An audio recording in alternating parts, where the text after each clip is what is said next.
Pregnant wife abandoned at the altar by millionaire. 15 years later, she finds him begging on the street and is shocked to discover he was sleeping at the door of the hospital where his son worked as a doctor. A young nurse, pregnant and in her wedding dress, facing the ultimate betrayal at the altar by a millionaire groom. 25 years of secrets, sacrifices, and silent struggles. A mother's unwavering love, a son's innocent dreams, and a shocking twist of fate that brings past and present crashing together in the most unexpected way. Sometimes life's cruelest moments lead to the most powerful revelations, and redemption comes from the most unlikely places. This is more than a story about betrayal. It's a testament to the power of forgiveness, the strength of a mother's love, and the true meaning of the American dream. Get ready for a journey that will make you believe in second chances, the power of resilience, and most importantly, that real wealth isn't measured in dollars, but in the lives we touch. The luxurious St. Patrick's Cathedral in Chicago fell silent as Sarah Mitchell collapsed at the altar, her white wedding dress spreading around her like a broken dream. The prestigious guests from the Harrison family whispered and pointed, their judgment echoing through the sacred halls. Just 30 minutes earlier, Sarah had been the happiest bride in Chicago. At 23, the dedicated nurse was about to marry William Harrison III, heir to one of America's largest construction empires. Her small-town parents couldn't attend. Her father had passed away years ago, and her mother, Rose, was too ill to travel from Milwaukee. But Sarah didn't mind. She had William, their baby on the way, and a promise of a beautiful future. That future shattered when William's lawyer walked down the aisle instead of the groom. "Miss Mitchell," he announced, his voice cold and professional, holding up an envelope. "Mr. Harrison sends his regrets in this letter." Sarah's hands trembled as she opened it, her 4-month pregnant belly betraying her condition to those who didn't know. "Dear Sarah, the Harrison name has been built over generations. My father made it clear, marrying someone of your social standing would destroy our reputation, especially now. I'm sure you understand, it's just business. William." As she looked up from the letter, Sarah caught snippets of conversations from the Harrison family members.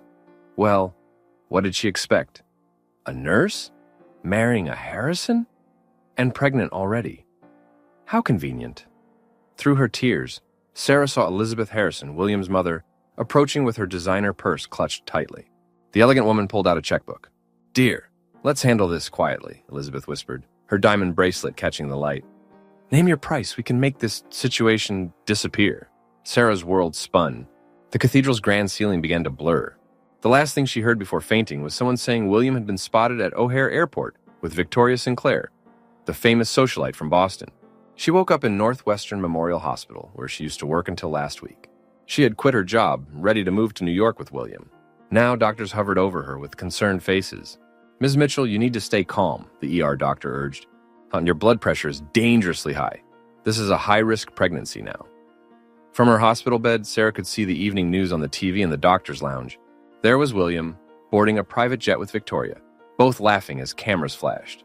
The Harrison Industries logo gleamed on the plane's tail. A nurse Sarah used to work with brought her phone, 3 missed calls from the Harrison family lawyer. A text message popped up. "The Harrison family is prepared to handle this generously, provided you sign an NDA and leave Chicago immediately. Otherwise, we'll be forced to protect our clients' interests through other means." Sarah placed her hand on her belly, feeling her baby move. In just 1 hour, she had lost her fiancé, her job, her dreams, and her dignity. But she still had someone to fight for. "We'll be okay, little one," she whispered, tears rolling down her cheeks. "Mommy promises we'll be okay." Outside her hospital room, she could hear the nurses gossiping about the scandal. The perfect Harrison heir, leaving his pregnant nurse fiancé at the altar. It was already becoming Chicago's favorite society scandal. Sarah closed her eyes, thinking of her mother Rose back in Milwaukee. She had warned her about fairy tales not coming true. Now Sarah would have to return home, not as a successful nurse who married into one of America's wealthiest families, but as another cautionary tale about dreaming too big. The baby kicked again, stronger this time. At least she wasn't completely alone. Sarah's return to Milwaukee was harder than she imagined. The local newspaper had already picked up the story. Local nurse left at altar by Chicago millionaire. Her mother Rose waited at the bus station, arms open and tears in her eyes. "I mortgaged the house," Rose said as they drove home.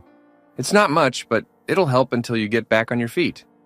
"Mom, you shouldn't have done that," Sarah protested, but Rose just squeezed her hand. The harassment from the Harrisons started the next day. Their lawyers called constantly, offering money in exchange for her silence about the pregnancy. Each offer was higher than the last. "Miss Mitchell," the lawyer said during one call, "the Harrisons are prepared to be very generous. However, if you choose to make this public, we'll be forced to question the paternity. Think about your reputation." Sarah hung up, her hands shaking. The threats were getting worse, but she wouldn't give in.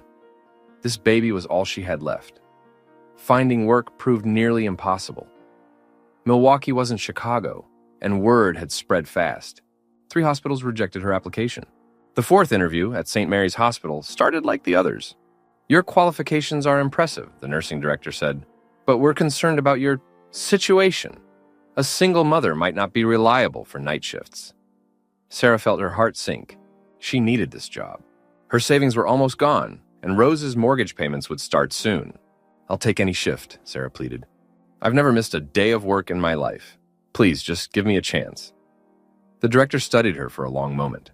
"We have an opening in the night shift. It's hard to fill because nobody wants it. You'll start next week." That Sunday, Sarah went to church with Rose. She felt the stares and heard the whispers. But Father Michael's sermon was about forgiveness and new beginnings. After the service, he approached them. "Now the community stands with you, Sarah," he said. "Don't let anyone shame you for choosing life." His words gave her strength, but the reality of working nights while pregnant was brutal. During her first shift, the exhaustion hit hard. At 3 a.m., while checking patient charts, everything went black. She woke up in the emergency room, her colleagues hovering over her. "Your blood pressure dropped," the doctor explained. "You need rest. This job and the pregnancy, it's too much." "I can't rest," Sarah said, sitting up despite the dizziness. "I have bills to pay." That's when Margaret, the head nurse, stepped forward. "We'll adjust your schedule." The other nurses agreed to swap some shifts. "We take care of our own." The kindness of her coworkers contrasted sharply with another letter that arrived from the Harrisons' lawyer the next day. This one was more direct. If Sarah didn't accept their offer and sign an NDA, they would make sure no hospital in Wisconsin would hire her. "They can't do this," Rose said, reading the letter. "They're the Harrisons, Mom. They can do whatever they want." That night, Sarah couldn't sleep. The baby was active, kicking as if sensing her distress. She thought about William, probably in some luxury hotel with Victoria, while she worried about making ends meet. But as she looked around her childhood room, now filled with secondhand baby items donated by church members, Sarah felt something stronger than fear or despair. She had her mother's love, her faith, and a community that supported her. The Harrisons could keep their money and their threats. "We're going to prove them wrong," she whispered to her unborn child. "You and me, we're going to make it." The next morning, Sarah returned to work with her head held high. The Harrisons might have taken her dreams of a fairy tale life in Chicago, but they couldn't take her dignity or her determination to give her baby a good life. Milwaukee wasn't Chicago, and night shifts weren't glamorous. But Sarah was home, and sometimes, she was learning, that's where the real miracles happen. The pregnancy complications started during Sarah's 4th month. The doctor's words hit her like a truck. "Your blood pressure is too high. Without bed rest, you could lose the baby." Bed rest meant no work. No work meant no money. "I'll help with the bills," Rose promised. But Sarah saw her mother wincing when she thought no one was looking. The breast lump Rose discovered while showering worried them both, but she refused to see a doctor, claiming they couldn't afford 2 medical issues at once. The community stepped up in ways Sarah never expected. Meals appeared on their doorstep. Church members took turns driving her to prenatal appointments. Her coworkers from St. Mary's donated their sick days. At 7 months, Sarah's water broke during a routine checkup. "The baby's coming too early," the doctor announced, rushing her to delivery. "Now, we need to do an emergency C-section." The hours that followed were a blur of fear and pain. Sarah kept asking for her mother, but Rose had gone for tests of her own, finally agreeing to a mammogram after weeks of Sarah's pleading. Michael William Mitchell came into the world fighting. "He's small but strong," the nurses said. Sarah counted his fingers and toes, noting how his nose matched William's baby pictures she'd seen in old newspapers. What she didn't know was that Elizabeth Harrison stood outside the nursery that night, watching her grandson through the glass. A nurse later told Sarah about the elegant woman who stared at Michael for hours before leaving without a word. When Michael was 3 days old, still in the NICU, Rose received her test results: stage 3 breast cancer. The next few months tested Sarah's limits. She split her time between caring for a premature baby and taking Rose to chemotherapy appointments. Michael proved to be a fighter, growing stronger each day despite his early arrival. By the time Michael was 3 months old, he was hitting all his milestones. His smile lit up the entire pediatric floor when Sarah had to bring him to work. The nurses nicknamed him Little Doctor because he never cried during checkups. "He has the Harrison chin," Rose observed one evening, then quickly added, "But your heart, thank God." Sarah saw it too, the subtle reminders of William in Michael's features. But where those similarities once brought pain, now they meant little compared to Michael's gentle spirit and bright curiosity. The hospital staff fell in love with him. During Sarah's shifts, they took turns watching him in the break room. He charmed everyone, from grumpy patients to tired doctors. One day, while Sarah was changing Michael in the nursery, a nurse rushed in. "There's a woman in the lobby asking about your son. She says she's his grandmother." Sarah's heart stopped. Through the nursery window, she saw Elizabeth Harrison standing at the reception desk. "Tell her we're not here," Sarah said, holding Michael closer. Elizabeth left without incident, but she'd written something on a piece of paper. "He deserves his inheritance. Please call me." Sarah tore up the note. The Harrisons had made their choice months ago. She wouldn't let them hurt Michael like they'd hurt her. That night, watching Michael sleep in his secondhand crib, Sarah made a promise. "You'll never feel unwanted or not good enough. You're perfect just as you are." Rose, weak from her latest round of chemo, stood in the doorway. "You're giving him something the Harrisons never could. Unconditional love." Michael grew quickly, showing an early fascination with Rose's medical equipment. He'd watch intently during her home nurse visits, offering his stuffed bear for pretend checkups. "That boy's going to be a doctor," the home nurse predicted, watching 3-year-old Michael listening to his bear's heartbeat with a toy stethoscope. Sarah just smiled. Her son would be whatever he wanted to be, without the burden of the Harrison name or expectations. He had something better, the love of a family that chose him and a community that protected him as their own. The future was uncertain, with Rose's health declining and bills mounting, but Michael's laugh made everything bearable. In his eyes, Sarah saw hope, not for the life she'd almost had in Chicago, but for something more authentic and precious. Rose's cancer spread faster than anyone expected. The doctors gave her 6 months, but she was determined to see Michael's 4th birthday. "I'm not going anywhere until he blows out those candles," she insisted, even as the pain medications increased. Sarah nearly lost her job trying to balance work and caring for both her mother and son. Her supervisor called her in after she was late for the 3rd time that week. "Sarah, I understand your situation, but we have policies." "Please," Sarah begged. "This job is all we have. Mom's medical bills." The supervisor sighed. "One more chance. That's all I can give you." Michael spent his afternoons in Rose's room playing doctor with his toy medical kit. He'd check her temperature and give her pretend medicines, making her laugh despite the pain. "You're going to be the best doctor ever, sweetheart," Rose would tell him. One rainy Tuesday, Rose asked to speak with Sarah alone. Her voice was weak, but her eyes were clear. "Sarah, I need you to promise me something." "Anything, Mom." "Let Michael chase his dreams, no matter the cost." And Rose hesitated. "Find Elizabeth Harrison." Sarah stiffened. "Mom, the Harrisons—" "Elizabeth comes to the hospital," Rose interrupted. "She watches Michael when you bring him to work. She's not like the others." "How do you know this?" "Because she's been helping." "Who did you think paid for my last round of treatments?" Sarah sat down hard. "Oh, what?" "She came to see me 2 months ago. She's been carrying the guilt of what William did. She wants to make it right." "Why didn't you tell me?" "Because you needed time to heal." Rose took Sarah's hand. "Which brings me to my second promise. You need to forgive them." "Mom, I can't." "Hatred will destroy you, Sarah. Not them, you." Rose's grip tightened. "Promise me you'll try. Not for them, but for yourself, for Michael." Sarah looked at her mother, remembering all the times Rose's wisdom had proven right. "I promise," she whispered. "Good," Rose smiled. "Now get that boy in here. Grandma needs her medicine." That night, Rose slipped into a coma. She passed away 3 days later, holding Sarah's hand. Michael, too young to fully understand, kept asking when Grandma would wake up. The night after the funeral, he placed his toy stethoscope on her empty bed. To help Grandma feel better in heaven, he explained. The funeral brought the entire hospital staff and church community together. They filled the small church, sharing stories about Rose's kindness and strength. Sarah noticed a figure at the back of the church during the service. Elizabeth Harrison, wearing a simple black dress, trying to blend in. She left before Sarah could approach her. Later, the church members revealed how Rose had touched their lives. She'd been secretly baking for the homeless shelter, visiting shut-ins, and counseling young mothers, all while fighting cancer. "Your mother had more grace in her little finger than most people have in their whole body," Father Michael said during the eulogy. "She taught us that true wealth isn't in bank accounts, but in how many lives you touch." That evening, going through Rose's things, Sarah found a letter addressed to Michael to be opened on his 18th birthday. She also found a note for herself. Dearest Sarah, remember what I taught you. Family isn't about blood or names, it's about love. Elizabeth understands this now. Give her a chance, not for the Harrisons, but for Michael. Some bridges are worth rebuilding. All my love, Mom. Sarah sat on her mother's bed holding the note, remembering Rose's last request about forgiveness. It seemed impossible, but she'd promised. Michael crawled into her lap, holding his bear.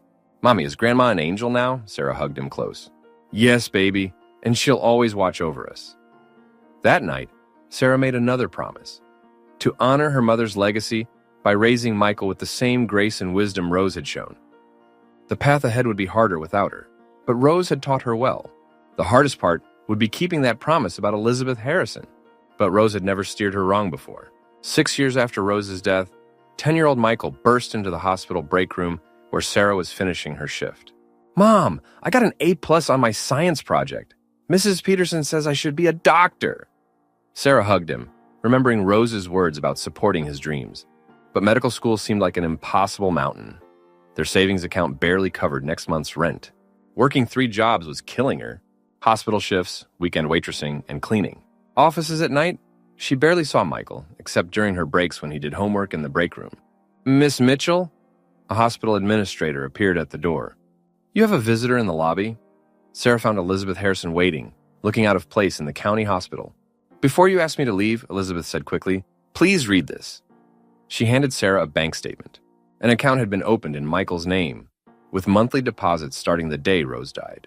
Rose made me promise to look after him, Elizabeth explained. William doesn't know. Why are you doing this? Because I failed as a mother. I let William become someone who could abandon his child. Elizabeth's voice cracked. I can't change that, but I can help Michael have the future he deserves. Before Sarah could respond, Michael ran up. Elizabeth froze, seeing her grandson up close for the first time. Mom, can we get pizza? I got an A+. Sure, honey, go get your backpack. Sarah turned to Elizabeth. I need time to think about this. Elizabeth nodded, watching Michael leave. He looks just like William at that age, except his smile, that's all you. That night, Sarah couldn't sleep. Rose's words echoed in her mind. Some bridges are worth rebuilding. The next week brought another surprise. The Harrisons' lawyer called, but not with threats. The family would like to establish a trust fund for Michael's education. Sarah almost hung up, but remembered the college brochures Michael had been collecting. No strings attached? None.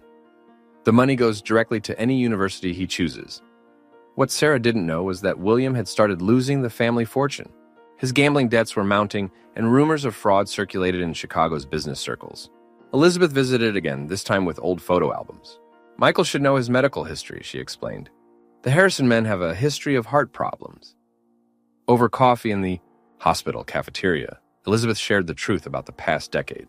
How she'd been secretly tracking Michael's progress. How she'd helped Rose with medical bills. How William was spiraling downward. He's not the son I raised, Elizabeth admitted. But Michael, he's everything we hoped William would be. Sarah thought of Rose's final request.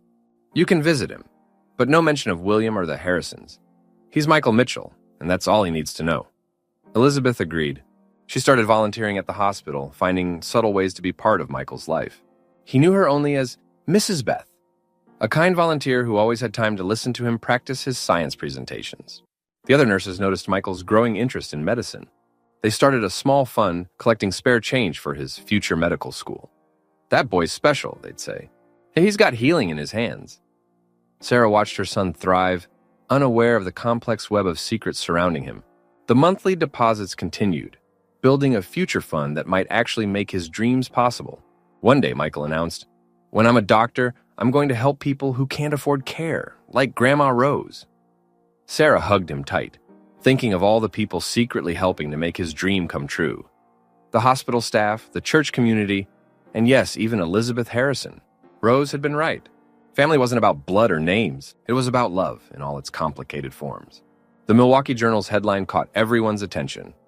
Local student becomes youngest accepted to state medical school. Michael's photo smiled from the front page, his acceptance at age 18 making local history. In Chicago, William Harrison III stared at the same article in his office, now a shadow of its former glory. Harrison Industries was crumbling under federal investigation for fraud. His gambling debts had spiraled out of control. "He looks exactly like you," his secretary remarked, not knowing the connection. William had been secretly following Michael's achievements since discovering his existence 5 years ago. He'd attended Michael's high school graduation, standing in the back, leaving before anyone noticed. Sarah found the graduation video someone had taken. In one frame, barely visible, a man watched from the shadows. She recognized William immediately, despite the years. "Mrs. Beth," Michael said one day at the hospital, "would you help me practice my medical school interviews?" Elizabeth, still known only as a hospital volunteer, beamed at her grandson. "Of course, dear." Sarah watched their interaction from the nurse's station, seeing how Elizabeth treasured these moments with Michael. But the peace wouldn't last. The news of Harrison Industries' collapse hit Milwaukee. Michael was studying in the break room when the story aired. Harrison Empire Falls CEO William Harrison III faces federal charges. Sarah held her breath, but Michael barely glanced up from his books. To him, the Harrisons were just another wealthy family in trouble. Elizabeth arrived at the hospital in tears. "And William's lost everything. He's gambling away what's left. I had to secure Michael's fund before..." She couldn't finish. The next week, a young reporter started asking questions at the hospital. Someone had tipped him off about Michael's connection to the Harrisons. "There's a story here," he told Sarah. "And the public would love it. Abandoned son succeeds while father falls." "Print that story," Sarah warned, "and I'll sue you for harassment." The reporter left, but Sarah knew they were running out of time. Michael's resemblance to William was too strong to ignore.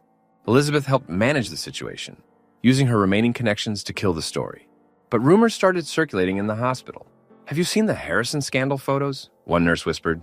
"That CEO looks just like Michael." Sarah found Michael studying old medical journals late one night. "Mom, did you know the Harrisons funded this hospital's first cardiac unit? There's a whole article about William Harrison III's grandfather being a pioneer in medical philanthropy." Her heart stopped. "Medicine has an interesting history," she managed to say. The next day, a letter arrived from Chicago. William had written, clearly drunk, talking about making things right. Sarah burned it without reading past the first line. But that evening, Elizabeth revealed the truth about William's spiral. He's been following Michael's achievements for years. Has a whole file of newspaper clippings. The guilt is destroying him. "Good," Sarah said, but remembered Rose's words about forgiveness. Michael continued excelling, unaware of the drama surrounding him. He won a prestigious first-year medical scholarship, making the news again. This time, William showed up at the hospital, drunk and disheveled. Security removed him before he could reach the ward, where Michael worked as a volunteer. Sarah confronted Elizabeth. "Keep him away from my son." "He's lost everything, Sarah. The company, his reputation, his family. He gave up his family 18 years ago," Sarah snapped. "Michael is my son." That night, Sarah found an old photo of William in one of Michael's medical journals, a story about Harrison Industries' healthcare contributions. The resemblance was undeniable. Time was running out. Soon, someone would connect the dots. Sarah had to decide, tell Michael the truth herself or risk him discovering it from strangers. But watching him study, full of dreams and innocence, she couldn't bring herself to shatter his world. Not yet. Not like this. Sarah's night shift at St. Mary's started like any other, until the emergency room doors burst open at 2 a.m. A male, mid-50s, possible heart attack, the paramedic announced. Found unconscious outside the hospital. Sarah froze when she saw the patient's face. William. Harrison III lay on the stretcher, unshaven and wearing ragged clothes. "Dr. Mitchell to ER stat," the speaker crackled. Sarah's heart stopped. Michael was on call tonight. She watched as her son rushed to treat the father he'd never met. William was barely conscious, clutching his chest. "Sir, I'm Dr. Mitchell. Can you tell me what happened?" William's eyes flickered, focusing on Michael's face. His own face from 30 years ago. Then he passed out. "Get me an EKG," Michael ordered, not recognizing the man who'd abandoned him before birth. Sarah stood paralyzed, watching her son save his father's life. After stabilizing William, Michael started his examination. "Nurse Mitchell, I need the patient's belongings for ID." Sarah's hands shook as she opened the plastic bag. Inside, she found a worn wallet. As she handed it to Michael, several old newspaper clippings fell out. Every article was about Michael. His high school graduation, his medical school acceptance, his scholarships. Some clippings dated back to his elementary school science fairs. Michael picked them up, confused. "Why does a homeless man have articles about me?" Before Sarah could respond, Elizabeth Harrison rushed in. She'd been called as William's emergency contact. "Sarah," she gasped, seeing her there. "Does Michael—" "Not now," Sarah warned. But Michael was already examining the clippings more closely. "Mom, what's going on?" "Dr. Mitchell," another nurse called. Patients regaining consciousness. William opened his eyes, looking straight at Michael. "My son," he whispered. "My boy." Michael stepped back. "There must be a mistake." "Mom?" Sarah felt the weight of 25 years of secrets crushing her. "Michael, we need to talk." "No," Michael said, backing away. He can't be." Elizabeth stepped forward. "Michael, I'm not just Mrs. Beth. I'm your grandmother." The truth crashed down in the worst possible way. Michael looked at his mother, hurt and confusion in his eyes. "All these years?" His voice cracked. "Everyone knew except me?" He turned and walked out of the ER, leaving Sarah standing between her son and his father. One she'd protected for 25 years, the other she'd hidden from for just as long. William tried to get up. "Please, let me explain." "You've done enough," Sarah said firmly. "Stay away from him." But as she turned to follow Michael, she saw what else had fallen from William's wallet. A baby picture of Michael, worn and creased from years of handling. Elizabeth picked it up. "He's carried this since the day I told him about Michael's medical school acceptance. He's been watching over him in his own way." "Watching isn't parenting," Sarah snapped. "No," William said weakly from the bed. "I don't deserve him. I just needed to see him become everything I failed to be." Sarah found Michael in the chapel, where she'd spent so many nights after Rose died. "Why didn't you tell me?" he asked, not looking at her. "To protect you. He abandoned us at our worst moment. You deserve better than that pain." "Did Grandma Rose know?" "She taught me to forgive him. I'm still trying to learn how." Michael stood, his white coat a stark contrast to the dark chapel. "I need time, Mom, to process this." Sarah watched him walk away, seeing both the baby she'd protected and the man he'd become. The truth was out, messy and painful, just like the night that started it all. In the ER, William Harrison, former millionaire, now homeless, lay connected to monitors, watching the door his son had walked through, finally understanding everything he'd thrown away 25 years ago. As William recovered, he started volunteering in the hospital's geriatric ward. Gone were the designer suits and arrogance. Now he pushed wheelchairs and read to patients who couldn't see. "Why is he still here?" Michael asked Sarah one morning, watching William help an elderly man with his breakfast. "The rehabilitation program requires community service," Sarah explained. What she didn't say was that William had completed his required hours weeks ago. The elderly patients loved him. They didn't know he was once William Harrison III. To them, he was just Bill, the volunteer who always had time to listen. Michael kept his distance, but Sarah noticed him watching, especially when William worked with veteran patients, showing a gentleness no one expected. The Harrison family wasn't finished, though. They sent their lawyer with a new threat. "Either Michael claims his place in the family," he told Sarah, "or we'll reveal everything, including some details about your past you might want to keep buried." Sarah stood her ground. "There's nothing in my past I'm ashamed of." Elizabeth confronted her own family. "Leave them alone. Haven't we caused enough damage?" But the Harrisons had found Michael's weakness, his dream of a free clinic for the elderly. They offered to fund it, with conditions. "All you have to do," they said, "is come back to Chicago as a Harrison." William overheard their offer while mopping the hall. He stepped in, facing his family for the first time since his fall. "Michael," he said, "they'll own you, like they owned me." The Harrisons turned on him. "You're nothing now. You can't even afford a place to sleep." "But I can sleep at night," William replied. Michael witnessed the exchange, seeing both sides of his heritage clearly. The power and prestige of the Harrisons against the hard-won wisdom of the father he never knew. That evening, William collapsed while helping a patient. Michael found him clutching his chest. "Your heart can't handle this work," Michael said, reviewing the tests. "Some things are worth the risk." Sarah watched their interaction, doctor and patient, son and father, seeing glimpses of connection neither would admit. Elizabeth made her choice. She publicly denounced the Harrison family's tactics and transferred her entire fortune to Michael's future clinic. "I choose my grandson," she announced, "and his mother, who taught him what real strength is." The Harrisons retaliated by leaking William's story to the press. News vans appeared at St. Mary's. Local hospital drama, homeless father and doctor son. William offered to leave. "I'm causing problems again." But Michael surprised everyone. "You're my patient. You stay." Sarah found them later, William teaching Michael how to play chess in the geriatric day room. Not talking much, just moving pieces in comfortable silence. "He's not doing it for show," Elizabeth told Sarah. "He's really changed." Sarah remembered Rose's words about forgiveness. Watching William with the elderly patients, She saw what her mother meant. Real redemption wasn't about grand gestures, but small acts of kindness, day after day. The Harrisons made one last attempt. They offered William a chance to return to Chicago, to a comfortable life, if he'd convince Michael to join the family. His answer was simple. My son's already part of a better family. That night, Sarah found Michael updating William's chart. His heart's getting weaker, Michael said. But he won't stop volunteering. Some battles choose us, Sarah replied, thinking of her own journey. William continued his work in the geriatric ward, knowing each day could be his last. But for the first time in his life, he wasn't running from anything. They'd all found their places, not in the grand Harrison legacy, but in the quiet halls of St. Mary's, where healing meant more than just medicine. The Chicago Tribune reporter arrived unannounced at St. Mary's. Lisa Chen had built her career exposing corporate scandals, and the Harrison story was too good to ignore. Dr. Mitchell, she cornered Michael between rounds. The public deserves to know how the Harrisons treated you and your mother. Michael kept walking. No comment, but Lisa was persistent. She'd uncovered details even Sarah had forgotten. Your mother almost died that day at the altar, she told Sarah. That the medical records show critical blood pressure levels. They knew you were high risk. They didn't care. Sarah felt old wounds reopening. That's in the past. The Harrisons are still hurting people, Lisa pressed.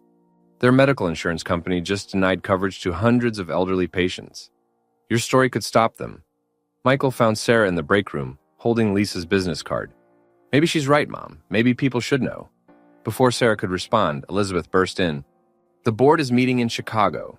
They're voting to close all their charitable medical programs. William, listening from the doorway, spoke up. They're punishing us, closing the programs to hurt Michael's clinic. The situation worsened when an old Harrison family friend recognized Michael during rounds.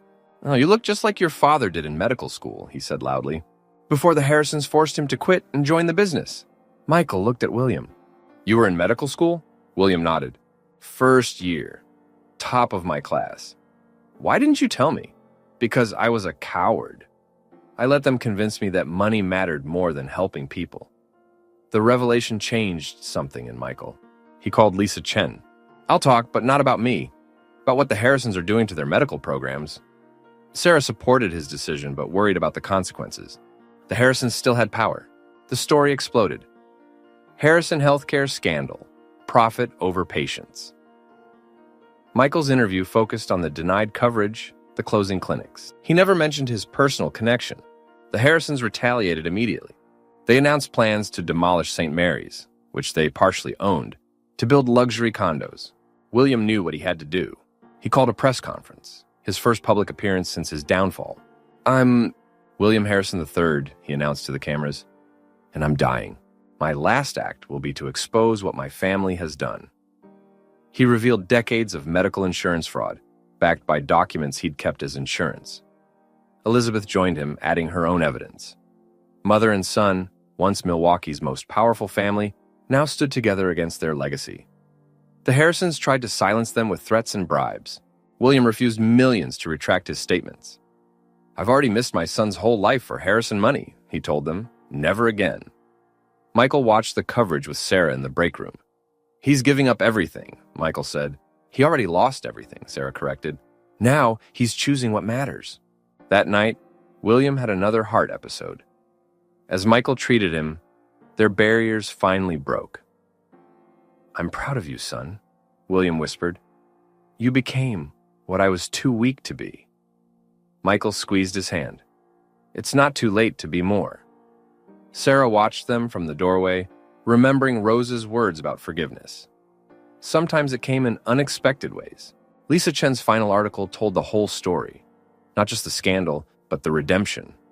How a homeless volunteer and a dedicated doctor exposed corruption and saved a community hospital.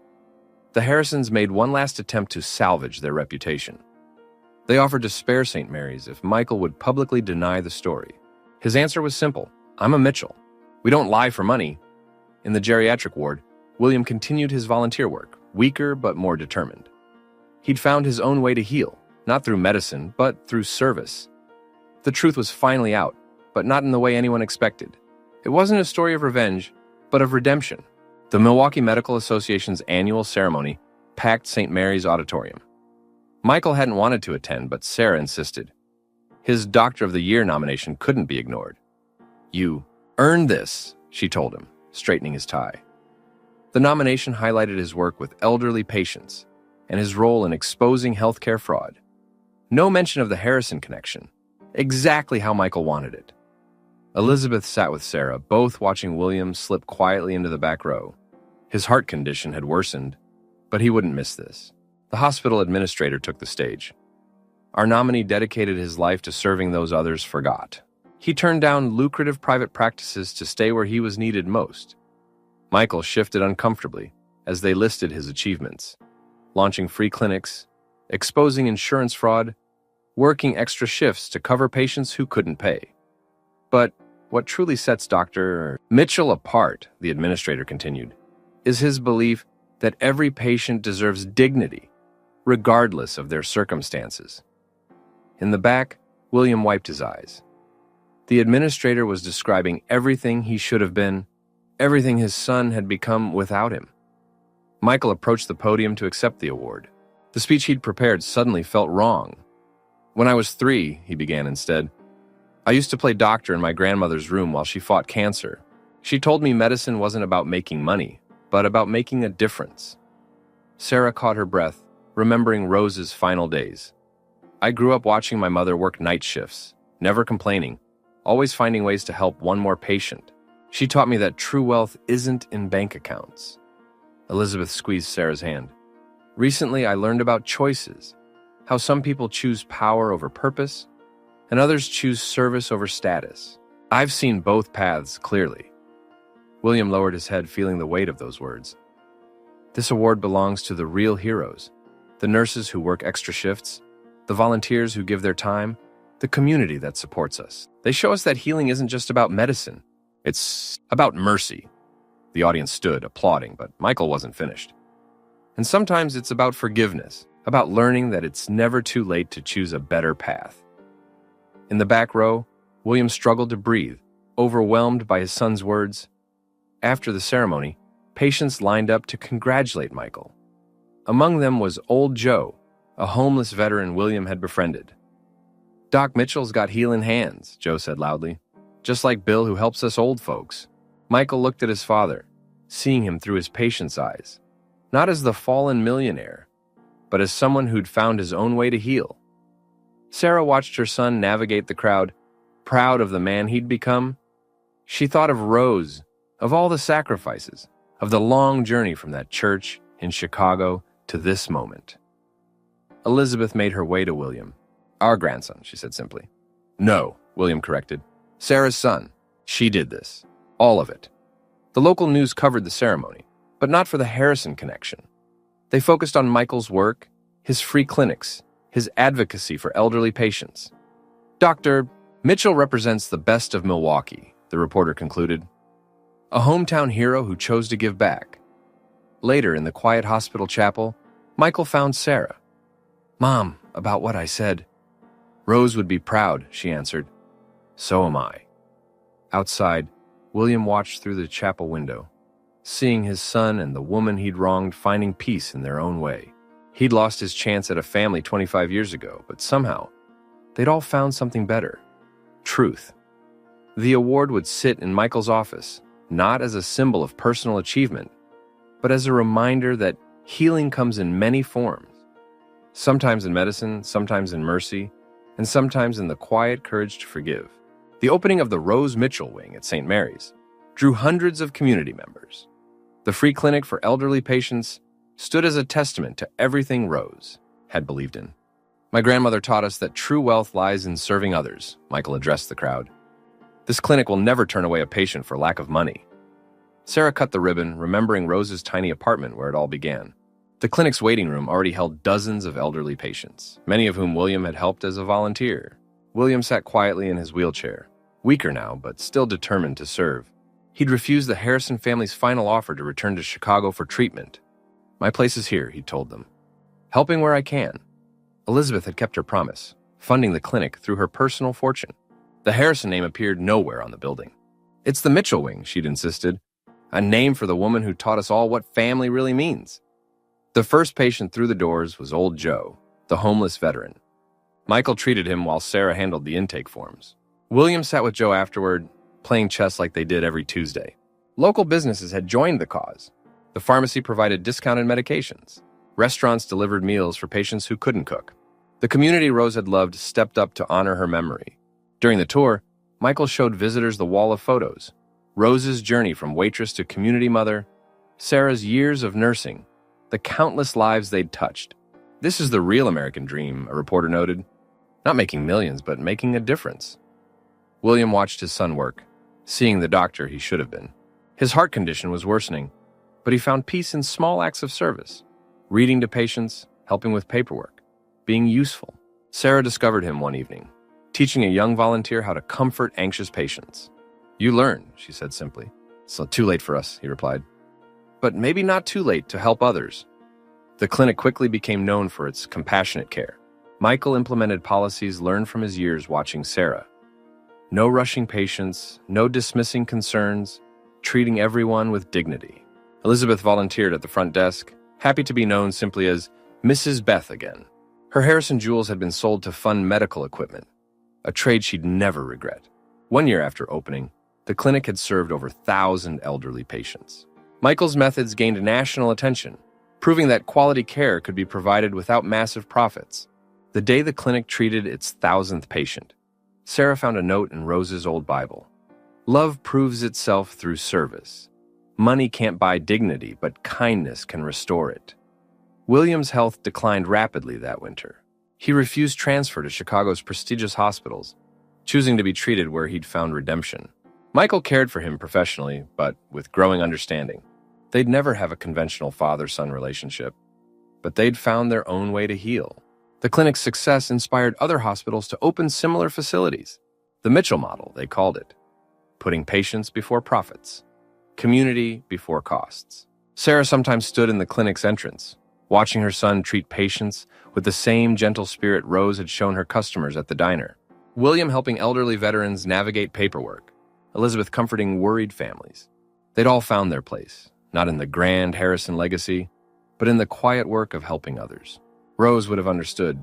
True wealth wasn't built in boardrooms, but in moments of kindness, one patient at a time. The American dream hadn't died that day in Chicago's cathedral. It had just taken a different shape, proving that success isn't measured in dollars, but in lives touched and hearts healed. In the end, they'd all learned Rose's greatest lesson. Family isn't about blood or names or fortunes. It's about choosing love every day in all its forms. The Rose Mitchell Wing stood as proof that sometimes life's hardest moments lead to its greatest purpose. And that's a legacy worth building. If this story touched your heart, please hit that like button and share your thoughts in the comments below. What would you have done in Sarah's position? Don't forget to subscribe to our channel for more powerful stories about forgiveness, redemption, and the true meaning of family. And remember, sometimes our greatest heartbreaks lead us to our most beautiful destinies.